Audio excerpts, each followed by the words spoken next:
Rest up. Dive deep into its meaning. Hello dear learners. Today, we're diving into an interesting English phrase, rest up.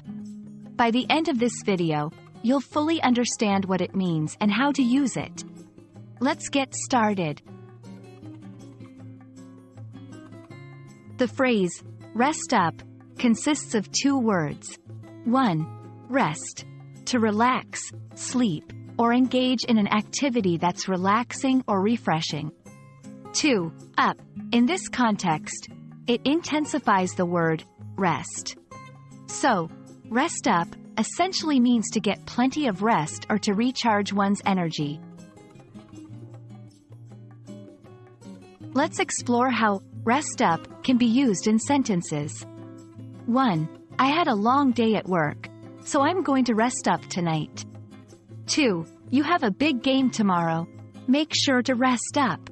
3. She's been feeling sick, so it's best if she rests up for a few days.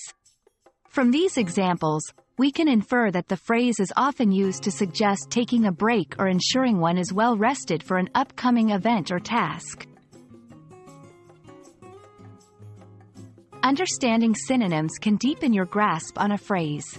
Some synonyms for rest up include recharge, recuperate, refresh oneself. For example, I need to recuperate before our hike tomorrow, conveys a similar sentiment as saying, I need to rest up before our hike tomorrow. So there you have it. The phrase, rest up, is a friendly nudge or reminder to take a break and rejuvenate. Remember, the next time you feel exhausted or have a big day ahead, it might just be the right time to rest up. Hope this video was enlightening. Happy learning!